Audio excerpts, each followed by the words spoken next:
Since September 15th, when the 5 red heifers arrived in Israel, many people have started discussing the possibility of building the third temple. I also made a video about the Temple Institute and their preparations for the future temple. I will leave a link in the description if you want to check it out. However, it seems there is much confusion about the future temple, and many people still don't know what to think about the building of the new temple. In the Bible, there is a description of the temple that was never built. Actually, there are 9 whole chapters in the book of Ezekiel that describe in great detail the temple, which is often described as the millennial temple. I started researching the structure and decided that it will be helpful to have a 3D model that will illustrate what we are talking about when discussing the millennial temple. And let me tell you, the temple that Ezekiel describes is nothing like we have ever seen in Israel's history. It is definitely not the temple that the Temple Institute plans to build. In this episode, I will try to illustrate this incredible structure using the dimensions and descriptions we can find in the book of Ezekiel. But before we will do that, let me encourage you to like the video, leave a comment and subscribe to the channel. This helps me a lot and I really appreciate your help in this matter. With that out of the way, let's begin our presentation. So, the first thing I would like to mention is that there are many interpretations of the meaning of the Ezekiel temple. Some people say it will be built, while others think it is just a symbol. Temple Mount of the city of Jerusalem, and he enters through the east gate, and he establishes himself on the throne in the temple of Jerusalem that has yet to be built. As one writer puts it, the vision of the temple was in fact a kind of incarnation of all that God stood for. Phrased. It is not a future temple. All 9 of these final chapters of the book encompass one vision that God gave to Ezekiel concerning the temple. Christians are especially troubled because this temple describes animal sacrifices. This does not fit well with the theology that Jesus was the final atonement for sin. If the death of Jesus was the fulfillment of the sacrificial system, why do the prophets anticipate sacrifices when the third temple is built? Some Christians have explained why there are animal sacrifices in the temple after the death of Christ. One of the reasons given is that the sacrifices have a remembrance nature and they look back at the work of Christ, just as the sacrifices in the Torah look toward the work of Christ. Another explanation says that the millennium is not the eternal state of the New Jerusalem, where there will be no sin.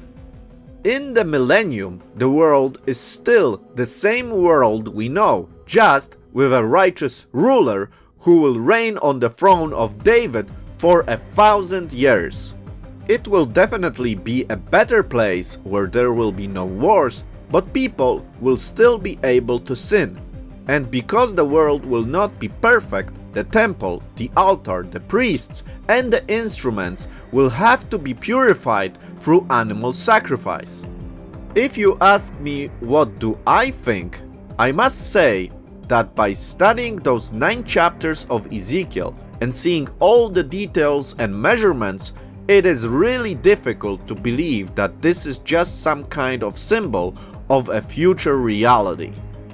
Remember, Ezekiel devoted more than 1/6 of his writing to the description of the millennial temple, the details of its worship and the operation of its priests, so that when it is eventually erected, its functions will be carried out as he has directed. And the simple fact that I was able to create a 3D model of this temple is thanks to Ezekiel's great attention to detail. So, in this episode, we will look at this temple of which Ezekiel writes in the Tanakh. But before we start, let me throw in this question. What do the Jews think of the future temple? Well, as I mentioned, there is the Temple Institute that is actively preparing for building the new temple. For almost 2 millennia, there has been no temple in Jerusalem. The Jews have attended synagogue services around the world to pray, to read the scriptures, and perform various ceremonies. Yet, deep in their hearts, they have a longing for another temple to be built in Jerusalem. The problem is that, as far as I know, they do not plan to build the new temple according to the measurements visible in the book of Ezekiel. Instead, the Temple Institute plans to build temples similar in nature to Solomon's and Herod's temple. And although it may be offensive to Jewish people who seek the rebuilding of the temple, many Christians see this next third temple as the Antichrist temple. If you do not know what I'm talking about, let me quickly explain. If you interpret such books as Zechariah, Daniel, Ezekiel, and the book of Revelation literally, then you conclude that at the end of times, there will be a third temple built. But this new temple will be used by the agent of Satan himself, who will call himself God and require worship of him in the third temple. The times of this period are known to Christians as the Great Tribulation. Now, it is a very complex topic, and I don't want to get into it right now. By the way, similar events already happened in the past when the Jewish people were under the rule of the Greeks. It was then that the Greek ruler Antiochus Epiphanes desecrated the temple by sacrificing pigs in the sanctuary and forcing Jews to worship the statue of Zeus in the temple. Many Christians believe Epiphanes was just a picture of what will happen in the end times. But what I have to say is that the Jewish people certainly do not see the future temple as part of the events I just described. The Jewish people see the building of the new temple as something very positive, and I also know Christians that support this project. What must be said, however, is that the temple being prepared by the Temple Institute is not the millennial temple described by Ezekiel. It is not the same temple because if we follow the text, we will notice dramatic supernatural changes that will occur with the appearance of the millennial temple. First of all, the current Temple Mount would not be big enough to fit the millennial temple complex. Although the temple is 500 square cubits, about 875 feet long and wide, the territory to kept holy is 5,100 feet long and wide. I doubt this will be just a space of 5,100 feet. More likely, there will be a city where people will live. You can imagine how beautiful it will be, considering that the Messiah will rule in this new city around the temple. Here you can see a 3D model of the modern Jerusalem. The temple itself could fit the Temple Mount if we take the measurement of 500 square cubits. After all, the Mishnah claims that Solomon's temple complex was also 500 square cubits. See my video on the evidence of Solomon's temple on the Temple Mount to learn more. I am putting a link in the description. So, the temple proper could fit the Temple Mount, but the whole holy territory of which Ezekiel writes about would certainly not fit on that mountain. Ezekiel, in his record of the events, writes that he was taken to a very high mountain on whose south side were some buildings that looked like a city. In chapter 42, verses 15 to 20, we read that the area around the temple to be kept holy is 500 square reeds. According to Ezekiel chapter 40 verse 5, the reed was 6 cubits long. 500 reeds, therefore, the measure of each side of the square was 3,000 cubits, or about 100 feet, that is, a mile long. Of course, such a space, quite as large as was ever enclosed by the walls of ancient Jerusalem, would have been impossible upon the hill of Moriah, and various efforts have been made by some of the commentators to reduce the size, but the use of reed as a unit of measurement is decisive. Those measurements will require the creation of a new mountain that would fit this new temple complex. The prophet Zechariah foretells that the whole Mount of Olives will divide when the Messiah steps on the Mount of Olives. According to Ezekiel, the millennial temple will serve the Messiah, so geographical miracles such as the creation of a new mountain can be imagined. Additionally, a unique feature of the millennial temple will be the river flowing from under its threshold toward the east.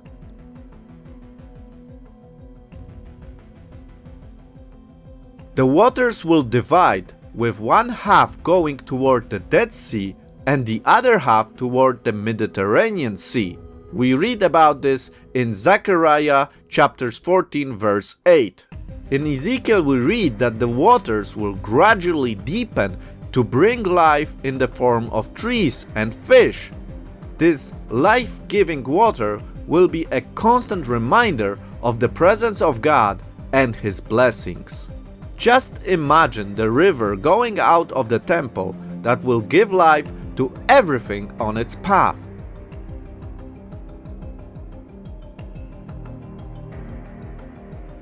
The Dead Sea will no longer be dead, but will be resurrected to new life thanks to the Messiah.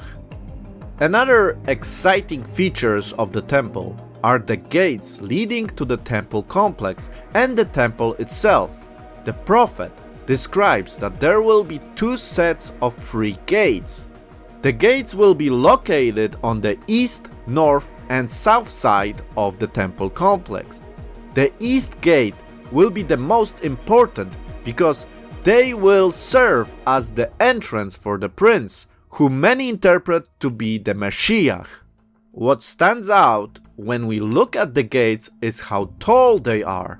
In Ezekiel chapter 40 verse 13, we read the measurements of the gates are 25 cubits wide, meaning 41.7 feet or 12.7 meters, 50 cubits long, meaning 83.3 feet or 25.4 meters, and 60 cubits high, representing 100 feet or 30.5 meters. So, if we place a man of a regular size of 6 feet or 1.8 meters high, the gate would be pretty tall. The gate's entrance is described as 10 cubits 15 feet wide and 13 cubits 19.5 feet tall. Ezekiel tells us that the gates will have tall narrow windows and will be decorated with palm trees. Inside the gates will have tall pillars and guard chambers.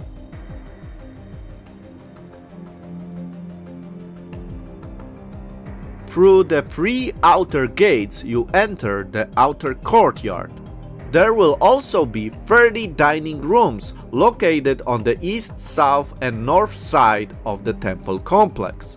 So I'm guessing there will be a lot of eating in the millennial temple.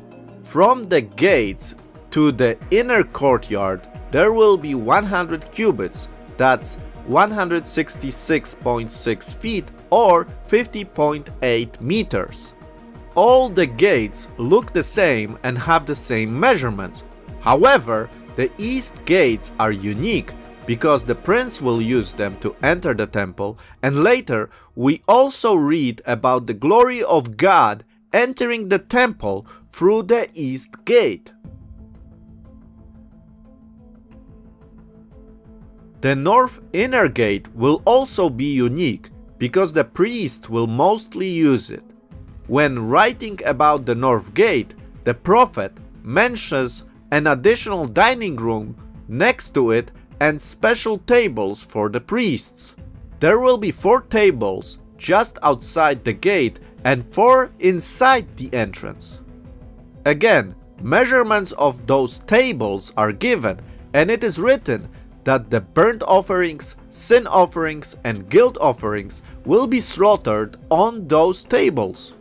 On the east side of the north gate, there will also be 2 buildings that will face south and will be reserved for the priests who guard the temple, and 1 more facing north for the priests that guard the altar.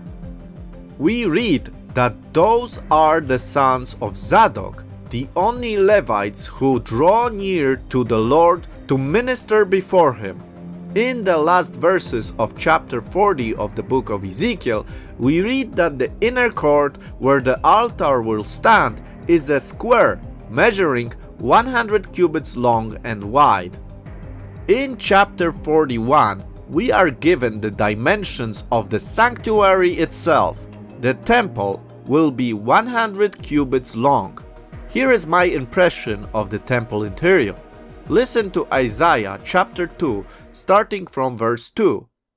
Now it will come about that in the last days the mountain of the house of the Lord will be established as the chief of the mountains, and will be raised above the hills, and all the nations will stream to it. And many peoples will come and say, Come, let us go up to the mountain of the Lord, to the house of the God of Jacob, that he may teach us concerning his ways, and that we may walk in his paths. For the law will go forth from Zion, and the word of the Lord from Jerusalem, and he will judge between the nations, and will render decisions for many peoples. And they will hammer their swords into plowshares, and their spears into pruning hooks. Nation will not lift up sword against nation, and never again will they learn war. Come, house of Jacob, and let us walk in the light of the Lord. In chapter 42, we are given additional dimensions of the temple complex. We read, for example, of more dining rooms in the temple inner court. On the north and south side of the temple, there will be extra buildings for dining. There will be a separation area between the dining buildings and the temple. What is interesting that you will not be able to enter those dining complexes directly from the temple, but you will have to exit the inner gates and enter through a passage in a wall. The dining buildings will be 3-story high, and the building will get more narrow as they go up. Ezekiel calls those buildings galleries. On each side of the temple, 2 such galleries will face each other. There will be a more extended gallery and a shorter one. There will also be a space of 10 cubits wide separating the galleries. In chapter 43, we read about the return of God's glory to the temple. We are told that the vision of Ezekiel is similar to the one he had at the Kebar River. The theme of God's glory is essential in the book of Ezekiel because in chapter 8 of his book, Ezekiel records the departure of the glory of God from the temple. Now, the glory of God is returning through the east gate. We read in this chapter. Chapter 43. Then he led me to the gate facing toward the east. And behold, the glory of the God of Israel was coming from the way of the east. And his voice was like the sound of many waters, and the earth shone with his glory. And it was like the appearance of the vision which I saw, like the vision which I saw when he came to destroy the city. And the visions were like the vision which I saw by the river Chebar. And I fell on my face. And the glory of the Lord came into the house by the way of the gate facing toward the east. And the Spirit lifted me up and brought me into the inner court. And behold, the glory of the Lord filled the house. Then I heard one speaking to me from the house. while a man was standing beside me. He said to me, Son of man, this is the place of my throne, and the place of the soles of my feet, where I will dwell among the sons of Israel forever. And so, Ezekiel temple becomes the culmination of God's plan for humanity. God was among Adam and Eve in the Garden of Eden. He gave a taste of his kingdom when his glory protected Israel in the wilderness, and later in the times of Solomon when God's presence was visible in the first temple. Ultimately, God's glory will return to Israel to reside in Jerusalem forever. In the later part of chapter 43, we are also given the dimensions of the altar. The altar is unique from the altars we've seen before in Israel's history. First, the altar of burnt offering is right in the center of the entire Ezekiel temple. Secondly, the altar of burnt offering is not only in the center of Ezekiel temple, but is also like a miniature temple of the entire temple. Ezekiel 45 is where the description for Ezekiel temple begins and talks about the standard measurement for the temple, which is a long cubit that is measured from the tip of the elbow to the tip of the middle third finger, plus 1 handbreadth. This standard is represented also in Ezekiel 43:13. This signifies that the altar of burnt offerings is like a miniature or condensed model of the entire Ezekiel temple. Thirdly, this signifies that the essential number of Ezekiel's temple is 25 and occurs 7 times in the book of Ezekiel. When you double the number 25, you get 50, and the number 50 appears a total of 10 times in the book of Ezekiel. Therefore, we can see the number 25 and the number 50 occurring 17 times throughout the book of Ezekiel. This demonstrates that the essential number in Ezekiel temple is 25, and therefore we can see the center of Ezekiel's temple, that is the altar of burnt offering, is likely to have 25 steps, which is very appropriate since the very principal number of Ezekiel temple is 25. Lastly, I would like to comment on the things we do not find in Ezekiel's temple. There are several objects that are not present in Ezekiel's temple. First, the veil that separates the most holy place from the holy place is not present in Ezekiel's temple. If there was a veil, it would block us from going into the most holy place. Thus, the absence of the veil shows us how accessible the most holy place is for all of us.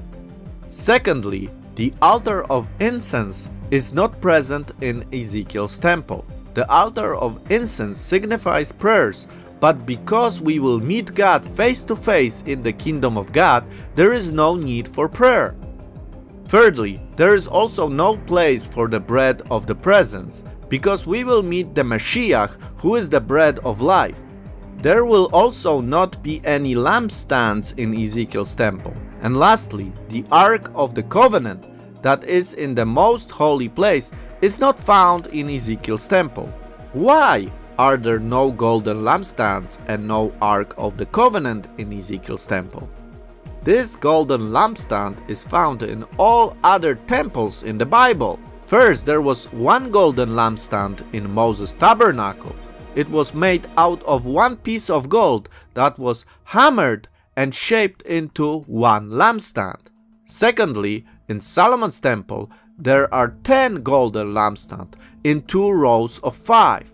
This golden lampstand ultimately signifies the Mashiach, and it demonstrates how the revelation about the Mashiach becomes brighter and brighter and clever.